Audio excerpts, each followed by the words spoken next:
سردیوں کے سیزن میں مولی کے بڑے فائدے ہیں۔ آپ دیکھیے، لوگ ہاضمے کی درستگی کے لیے، ہاضمے کو ٹھیک کرنے کے لیے، ہاضمے کو فاسٹ کرنے کے لیے مولی کھاتے ہیں، لیکن اس کے علاوہ بھی مولی کے بہت فائدے ہیں۔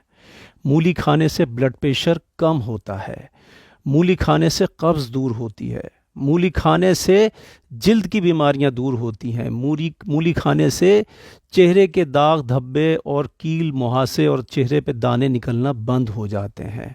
مولی کھانے کی وجہ سے آپ کے جو آنتوں میں گیس ہوتی ہے، معدے میں گیس ہوتی ہے، وہ دور ہو جاتی ہے۔ مولی کھانے سے ایسیڈیٹی دور ہوتی ہے۔ بہت سارے مولی کے فائدے ہیں، لیکن یہاں پر ایک کمال کے ایک فائدے اور بتاؤں گا میں آپ کو۔ امام جعفر صادق علیہ السلام نے فرمایا، اگر دمے کا مریض، سانس کا مریض مولی کو کھائے تو وہ کیسے کھائے؟ مولا فرماتے ہیں کہ رات کے ٹائم پر تھوڑے سے گرم پانی میں شہد ملا کے وہ پیجیے آپ، اور صبح اٹھنے کے بعد مسواک کیجیے۔ مسواک کون سی؟ پیلو کی مسواک کیجیے۔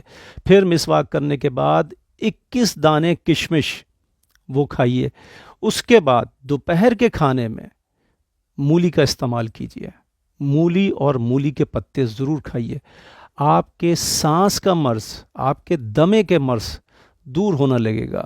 اس کے علاوہ میں عرض کروں کہ مولی کا تیل بازار میں مل جاتا ہے۔ جن بچیوں کے سر میں بہت جوئیں ہوتی ہیں، اگر وہ مولی کا تیل ہفتے میں 3 بار بھی لگا لیں سر میں، تو اس سے جوئیں ختم ہو جاتی ہیں۔ اس کے علاوہ مرگی کا مریض اگر مولی کو اور مولی کے پتوں کو سکھا کر اس کا پاؤڈر بنا لے اور 1 چمچ پھانک کر پانی پی لے، اس سے روزانہ پینے سے کچھ ہی عرصے کے بعد دورے پڑنا بند ہو جاتے ہیں۔ مولی کے بے پناہ فائدے ہیں۔ مولی کے اتنے فائدے ہیں کہ آپ اگر مولی کو 3 مہینے تک متواتر استعمال کر لیں، 3 مہینے تک، بال گرنا ہمیشہ کے لیے بند ہو جاتے ہیں۔ مولی کا بڑا فائدہ ہے۔ جن بچیوں کے بال گر رہے ہیں، روزانہ دن میں یا رات میں تھوڑا تھوڑا مولی کھانے کے ساتھ کھائیے۔ اگر کسی دن بھول بھی جاتے ہیں، گیپ بھی پڑ جاتا، اس سے کوئی فرق نہیں پڑتا، لیکن 2 سے 3 مہینے میں تو ہم نے دیکھا ہے کہ جن بچوں کے بال گر رہے تھے بہت زیادہ، بالکل رک گئے، اور 2-3 سال تک بھی انہوں نے کمپلین نہیں کی کہ بال گر رہے ہیں۔ بے تحاشا کمال کی حد تک مولی کے اندر فائدے ہیں۔